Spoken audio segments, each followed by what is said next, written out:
Hello everyone, Ram Kushari. Welcome back once again to your YouTube channel RKH Classes, which means Ram Kushari Classes, where we make studying really very easy. I am Sandeep Patil, and right now we are going to study Maths Part 1, Chapter number 4, Pair of Straight Line. My dear friends, in the previous video we had finished exercise 4.1. Right now we are going to study the new topic, which is very important in the exam point of view and other competitive exam point of view. Okay, चलिए पढ़ते हैं. आज की इस video में पढ़ेंगे angle between the lines represented by ax square plus 2hxy plus by square is equal to 0. Two intersecting line पढ़ा था हम लोगों ने 11th में. मान लीजिए दो लाइन एक दूसरे को इंटरसेक्ट कर रहे हैं, ओके, जिनका हमें स्लोप पता है. उन दोनों लाइन का क्या पता है? स्लोप पता है. तो हम लोग क्या फाइंड कर सकते हैं? उन दोनों के बीच का एक्यूट एंगल. कैसे? tan of theta is equal to mod of m1 minus m2. कुछ याद आ रहा है? यस सर, याद आ रहा है. m1 minus m2 upon 1 plus m1 into m2. तो यार दो लाइन जब एक दूसरे को इंटरसेक्ट करते हैं, अगर उनके स्लोप्स पता है, then we can find out the acute angle between them by using this formula. तो यार यहाँ पे तो वैसे ही है. पेयर ऑफ स्ट्रेट लाइन में जॉइंट इक्वेशन कैसे बनाए? If two line passing through the origin, then their combined equation is this: ax square plus 2hxy plus by square is equal to 0. अब यही दो लाइंस ओरिजिन में से पास हो रहे हैं. अगर इनका एक्यूट एंगल निकाला जाए तो फॉर्मूला तो यही रहेगा, tan of theta is equal to m1 minus m2 upon 1 plus m1 into m2. लेकिन इस इक्वेशन में स्लोप कहाँ है? नहीं है ना. तो क्या करना पड़ेगा? इस इक्वेशन से हमें ऑक्सिलरी में जाना पड़ेगा, फिर ऑक्सिलरी में से हमें स्लोप्स निकालने पड़ेंगे, तब जाके उसको इसमें ट्रांसफर करना पड़ेगा, और तब हम इस फॉर्मूले का यूज कर सकते हैं. या फिर यार एक काम करो ना, अब क्या करना है, 12th साइंस में 11th में किया था ना हमने, अब इसी का ही एप्लीकेशन है. हम फॉर्मूला तो यही यूज करने वाले हैं. समझ रहे हो? आप इस टॉपिक में क्या पढ़ रहे हो? जो दो लाइंस ओरिजिन में से पास हो रहे हैं, जिनका combined equation ax square plus 2hxy plus by square है, ऐसे दो लाइंस का हमें क्या निकालना है? Acute angle. तो लाइन तो ओरिजिन एक दूसरे को इंटरसेक्ट कर रहे हैं, ओरिजिन में से पास हो रहे हैं, तो फॉर्मूला तो ये बनेगा. लेकिन हमारे पास अगर m1 और m2 ना हो तो हम क्या करेंगे? m1 और m2 को सब्स्टिट्यूट करेंगे a, 2h और b में. मतलब in today's lecture we are finding out the acute angle between the two intersecting line which represent this combined equation by using this formula. देखिए tan of theta is equal to mod of 2 square root of h square minus ab upon a plus b means definitely m1 minus m2 upon 1 plus m1 into m2 का जो substitution है वो इस form में आने वाला है. चलिए पढ़ते हैं. ओके ओके, देखिए थ्योरम क्या है. थ्योरम 4.4 पेज नंबर 120 पे, maths part 1. Acute angle theta between the lines represented by ax square plus 2hxy plus by square is equal to 0 is tan of theta is equal to mod of 2 square root of h square minus ab upon a plus b. चलिए इसको proof करते हैं. इसके लिए क्या करता हूं, देखो मैं मान लीजिए ये xy प्लेन है, x x dash y y dash. Okay, अब यहाँ पे दो लाइंस निकाल लेते हैं. एक लाइन मान लीजिए ऐसे जा रही है ओरिजिन में से, और दूसरी वाली लाइन ऐसे ओरिजिन में से जा रही है. ओके, तो ये दो लाइन ओरिजिन में से पास हो रही है, जिसमें से इस लाइन का इक्वेशन बन रहा है y1 या y is equal to m1x, मैं इसे बोल देता हूँ, और दूसरी लाइन को बोलता हूँ y is equal to m2x. अब यह दो लाइन ओरिजिन में से पास हो रही है, जिनके बीच का एंगल जो है एक्यूट एंगल वो क्या है? थीटा. अब यही फॉर्मूला हमें निकालना है. We can find out this theta of these two lines which are passing through origin and represent this equation. Okay, तो क्या करना पड़ेगा? क्या बोलोगे? let m1 and m2 are the slopes of lines. इसका स्लोप जो है m1 है और इसका m2 है. are the slopes of the lines represented by, जो फिलहाल यहाँ पे किससे दर्शाया है? जॉइंट इक्वेशन से. ax square plus 2hxy plus by square is equal to 0. Okay, therefore तो इन दोनों का स्लोप क्या हो गया? m1 और m2. देयरफॉर मैं क्या क्या निकालूंगा फिर मैं, देयरफॉर बाय यूजिंग फॉर्मूला, मैं फॉर्मूला यहाँ पे यूज करूंगा कौन सा, tan of theta is equal to mod of m1 minus m2 upon 1 plus m1 into m2, ये जो 11th में पढ़ा था, इसको अभी इक्वेशन नंबर 1 बोलते हैं। ओके, तो कंबाइन इक्वेशन का जो दो लाइंस है जिनका एक कंबाइन इक्वेशन है, उनका एक्यूट एंगल कैसे निकालोगे, इस फॉर्मूले से। लेकिन हमारे पास तो स्लोप नहीं है, अब इसको हम सब्स्टिट्यूट करेंगे a b और h में। चलो करते हैं। बट m1 प्लस m2 मुझे पता है क्या होता है, 2h upon b। m1 into m2 भी मुझे पता है क्या होता है, a बाय b। तो यार अगर मैं यहाँ पे m1 इंटू m2 को सब्स्टिट्यूट करके a बाय b पुट कर दूं तो मेरा काम हो जाएगा। लेकिन ऊपर में तो m1 माइनस m2 है और मेरे पास तो m1 प्लस m2 है, तो क्या करोगे, ऐसे एक एग्जांपल गया था 4.1 में, क्या करोगे देखो, late m1 minus m2 bracket square, कुछ याद आया, इसको याद ही रखो, m1 minus m2 bracket square is equal to m1 plus m2 bracket square minus 4 times of m1 into m2, है ना, इज इक्वल टू करो m1 प्लस m2 की आपके पास वैल्यू पड़ी है minus 2h upon b bracket square, minus मतलब m1 minus m2 bracket square को लिखा या फिर उसका सब्स्टिट्यूशन इस फॉर्म में लिखा, दोनों का आंसर सेम होता है। हाँ, ये हमेशा ध्यान में रखो, m1 minus m2 bracket square is equal to m1 plus m2 bracket square minus 4 times of m1 into m2। तो minus 2h upon b bracket square minus 4 times of m1 into m2 क्या होता है, a by b। अब इसको अगर solve किया जाए, minus 2 का स्क्वायर 4 बनेगा, h का स्क्वायर h स्क्वायर बनेगा, b का b स्क्वायर बनेगा, माइनस 4a अपॉन b। समझ रहे बेटा। अब आगे चलो, अब एक काम करो, इसके डिवाइड में b है, इसके डिवाइड में b स्क्वायर है, तो अगर मैं दोनों का डिफरेंस देखूं तो यहाँ पे b से एक वैल्यू कम है, तो मैं b से ऊपर मल्टीप्लाई कर सकता हूँ, या फिर यार अगर नहीं समझ में आए तो डायरेक्ट b को यहाँ पे मल्टीप्लाई करो, b स्क्वायर को यहाँ पे मल्टीप्लाई करो और डिवाइड में b square into b cube ले लो, या फिर दोनों का डिफरेंस देखो, यहाँ पे b एक से कम है तो उस b से ऊपर में मल्टीप्लाई करो, तो क्या बनेगा 4h square minus 4 times of ab। जैसे मान लीजिए यहाँ पे 3/4 है प्लस यहाँ पे 5/2 है, अगर मैंने आपको बोला कि इसका एडिशन करो तो क्या करोगे, 3 प्लस 2 2 जा 4, 2 2 जा 4 मतलब ये 2 टाइम्स है ना, तो ऊपर में 2 से मल्टीप्लाई कर लो क्योंकि ये 2 से कम है, 2 2 जा 4, तो ऊपर में क्या आएगा 2 से मल्टीप्लाई करो, 5 2 जा 10 बनेगा, डिवाइड में जो बड़ा वाला नंबर होता है उसको लिखना पड़ता है। बस डू द सेम हियर, यहाँ पर वैसे ही करो, 20 यहाँ पे b स्क्वायर है, यहाँ पे b है, यहाँ पे b से ज्यादा है, ये b से कम है तो b से ऊपर में मल्टीप्लाई कर दो, तो डिवाइड में क्या आएगा बड़ा वाला नंबर क्या है b स्क्वायर। समझ रहे हो। हाँ, तो ऐसे करना है। ओके, तो ये क्या हो गया m1 minus m2 bracket square, ये इसकी वैल्यू होगी। ओके, अब एक काम करो, इसको इक्वेशन नंबर में दे देता हूं, इसे 1 सेकेंड दे देता हूं और इसको थर्ड बोल देता हूं।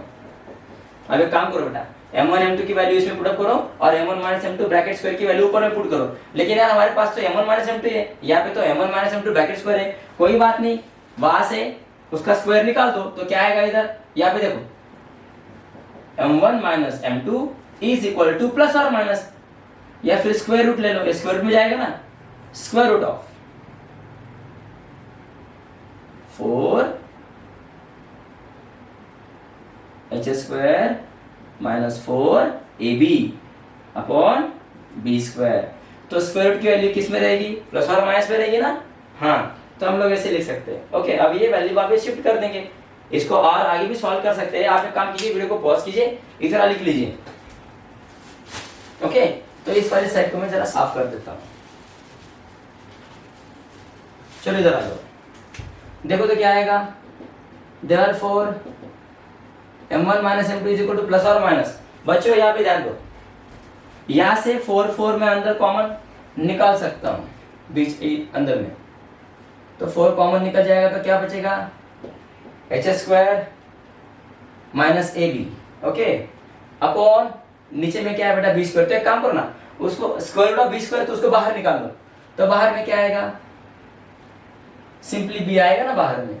तो आपके पास m1 माइनस m2 है, m1 इंटू m2 b, इसको इक्वेशन नंबर 3 बोल दो। तो यहाँ पे बोलो अभी put equation second and equation third. Exam में अगर पूछा जाए प्रूफ के लिए तो ऐसे ही लिखना पड़ेगा, वहां पे शॉर्टकट का इस्तेमाल मत करना। Put equation second and equation third into equation first. अब यही चीजें इसमें पुटअप कर दो। चलो मैं अभी यहां से यहाँ पे आ रहा हूं। देयरफॉर tan of थीटा इज इक्वल टू, ओके साफ कर रहा हूं इसको, मॉड ऑफ, अब इनकी वैल्यू अभी पुटअप कर दो। क्या थी, m1 माइनस m2 की वैल्यू क्या है, प्लस और minus square root of H square, माफ कीजिएगा 4 है बाहर, 4 into H square minus A B, है ना, डिवाइड बाय बी। अब इसकी डिवाइड में आ जाओ, डिवाइड में था ना इसके, क्या था 1 plus m1 into m2, m1 into m2 कितना है a बाय b। चलो इसको सॉल्व करते, इसको इसे सॉल्व करते भाई।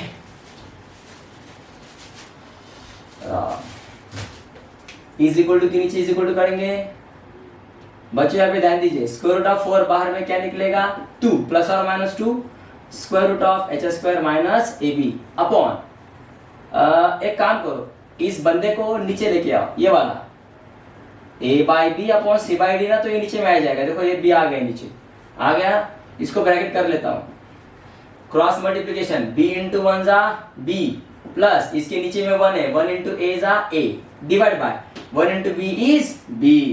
यहाँ पे b यहाँ पे b कैंसिल हो जाएगा, तो बचेगा क्या, प्लस और minus 2 square root of H square minus A B upon b plus A लिखो या फिर a प्लस बी लिखो, आंसर तो सेम ही आएगा।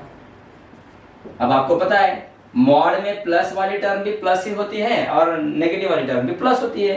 सो plus 2 square root of H square minus A B upon A plus लिखो या फिर minus 2 square root of H square minus A B upon A plus B लिखो, पॉजिटिव है आने वाला है, तो आपका आंसर यहाँ पे आएगा 2 square root of H square minus A B upon A plus B, hence proved. देखो तो मतलब जो फॉर्मूला था हमारे पास कौन सा वाला, mod of m1 minus m2 upon 1 plus m1 into m2। अगर आपके पास स्लोप है, आपको दोनों लाइंस के स्लोप पता है, then you can find out the angle between that intersecting line by using this formula. और अगर आपके पास स्लोप नहीं है लेकिन दो लाइंस ओरिजिन से पास हो रही है और कंबाइन इक्वेशन बन रहा है ऐसे, तो आप लोग m1 minus m2 upon 1 plus m2 को m1 इंटू m2 को शिफ्ट करके h a b में ट्रांसफर कर सकते हो। अब इससे क्या हो गया पता है, जो इसमें एग्जाम्पल में एग्जाम में आते हैं ना क्वेश्चंस 2 मार्क्स के लिए सीडी में आते हैं ना, तो कम से कम टाइम में हम तुरंत बताएंगे कि दो इंटरसेक्टिंग लाइन के बीच का एंगल क्या होगा, वो कंडीशन में पढ़ेंगे। यहाँ तक बात ध्यान में आ गई, प्रूफ हो गया। एक काम करो बेटा, इसको पॉज करो और जल्दी से लिखो।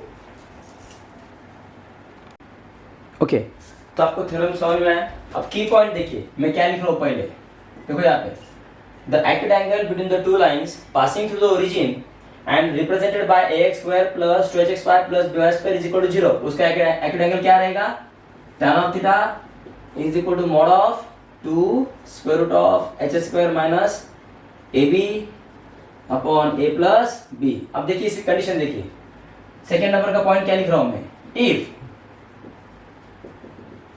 two lines are parallel, कौन से दो लाइन, जो दो लाइंस ओरिजिन में पास हो रहे थे, अगर वो दो लाइन अगर पैरेलल हो जाए तो मान लीजिए वो दो लाइंस ऐसे क्रॉस कर रहे थे ओरिजिन में से, अगर वो क्रॉस ना करते हुए एक दूसरे को पैरेलल हो जाए, तो पैरेलल अगर हो जाएंगे तो एंगल ही नहीं रहेगा, पैरेलल हो जाएंगे ना, या फिर एक दूसरे में कोइंसिडेंट हो जाए तो एंगल 0 हो जाएगा। तो क्या करोगे, if two lines are parallel और coincident to each other, then तो क्या हो जाएगा, पैरेलल लाइन में आपको स्लोप पता है, तो क्या होता है पैरेलल लाइन का slope, then m1 is equal to m2, m2 को उस वाले साइड में ले लो, m1 minus m2 is equal to 0। और आपने अभी चालू m1 माइनस m2 की वैल्यू निकाली थी, बट m1 माइनस m2 क्या होता है, या फिर दैट इज कहो यहाँ पे, that is m1 minus m2 की वैल्यू क्या निकाली थी, प्लस और minus 2 square root of H square minus A B, कुछ याद है जी, ऐसे ही वैल्यू निकाली थी ना हमने, 2 is square root of H square minus A B upon B, ऐसी वैल्यू आपने निकाली थी, इज इक्वल टू इस वाले साइड में क्या आएगा फिर 0। मैंने क्या किया, खाली m1 माइनस m2 की वैल्यू पुट अप की। अब एक काम करो, b को इस वाले साइड में लेके जाओ, 2 को भी इस वाले साइड में लेके जाओ, प्लस और माइनस भी लेके जाओ, तो क्या बनेगा, therefore square root of H square minus A B is equal to minus plus, उल्टा हो जाएगा, माइनस प्लस 2, वो नीचे में आएगा। या फिर एक काम करते हैं, स्क्वायरिंग ऑन बोथ साइड कर देते हैं, क्या हो जाएगा ये, स्क्वायरिंग ऑन बोथ साइड्स। तो स्क्वायरिंग करने के बाद क्या हो जाएगा, ये तो स्क्वायर में चला जाएगा, प्लस और minus 2 square root of H square minus A B upon, ये भी बी स्क्वायर हो जाएगा और 0 स्क्वायर तो 0 ही रहेगा, ये ऊपर में स्क्वायर हो जाएगा। सो प्लस और माइनस 2 तो 4 बनेगा, इसका स्क्वायर रूट निकल जाएगा, H square minus A B upon B square. एक काम करो, बी स्क्वायर को इस वाले साइड में लेके जाओ, 0 मल्टीप्लाई बी स्क्वायर इज 0 हो जाएगा, 4 को भी डिवाइड में डाल दो, 0 डिवाइड बाय 4 0 हो जाएगा, तो बचेगा क्या, H square minus A B is equal to 0, है ना। तो यार मतलब क्या करना है, अगर क्वेश्चन पूछा जाए कि the lines represented by this equations are parallel, तो कंडीशन कैसे पहचानोगे, if square root of H square minus A B is equal to 0, या फिर simply H square minus A B की वैल्यू अगर 0 आएगी, उस पे क्वेश्चन देखेंगे हम लोग, H square minus A B की वैल्यू अगर 0 आएगी तो क्या हो जाएगा, ये स्क्वायर रूट ऑफ 0 0 बन जाएगा, 0 multiply by 2 is 0, 0 divide by 0 is 0, so tan of theta is equal to 0। तो tan थीटा कौन से एंगल के लिए 0 होता है, 0 के एंगल के लिए, so tan of theta is equal to tan of 0, tan tan cancel, theta is equal to 0। तो ऐसे भी यहां से निकाल सकते हैं, या फिर ऐसे भी हम लोग समझ सकते हैं, H square minus A B is equal to 0, और H square is equal to A B को इस वाले साइड में लेके आओ, माइनस ए बी इस वाले साइड में क्या आ जाएगा, plus A B, 0 plus A B is A B, बस हो गया। तो आपको कंडीशन ध्यान में रखनी है, अगर दो लाइन अगर पैरेलल है या फिर कोइंसिडेंट है, तो इस इक्वेशन में H square is equal to A B अगर आया तो समझ लीजिएगा वो लाइन पैरेलल है या फिर एक दूसरे में कोइंसिडेंट है, या फिर H square minus A B 0 आना चाहिए, तो समझ लीजिएगा लाइंस क्या है, कोइंसिडेंट। इतना लिखो बेटा, ये वाली पहली कंडीशन, पहला था फॉर्मूला और ये था पैरेलल लाइन के लिए। अब वैसे ही किसके लिए निकालोगे, परपेंडिकुलर के लिए क्या करोगे, देखो तो number third, if two lines are parallel की जगह पे क्या लिखोगे, परपेंडिकुलर। देन तो हमें पता है परपेंडिकुलर अगर होता है तो स्लोप क्या होता है, m1 is equal to -1 upon m2, m2 को उस वाले साइड में लेके जाओ, therefore m1 into m2 is equal to -1, और आपको पता है m1 into m2 की वैल्यू क्या होती है, पता है ना, a by b is equal to -1। सही है बच्चों, जी सर। तो b को इस वाले साइड में लेके जाओ, a is equal to -b, तो एक काम करो b को उस वाले साइड में लेके जाओ, यहाँ पे नेगेटिव है, LHS में पॉजिटिव हो जाएगा, a plus B is equal to 0, तो हो गया यार कंडीशन। देखो ना, अगर a प्लस बी की वैल्यू यहाँ पे 0 पुट की जाए तो न्यूमरेटर में जो कुछ भी रहे लेकिन डिवाइड में 0 है ना, सो 1/0 इज नॉट डिफाइंड, तो यहाँ पे डायरेक्ट क्या आएगा, नॉट डिफाइंड।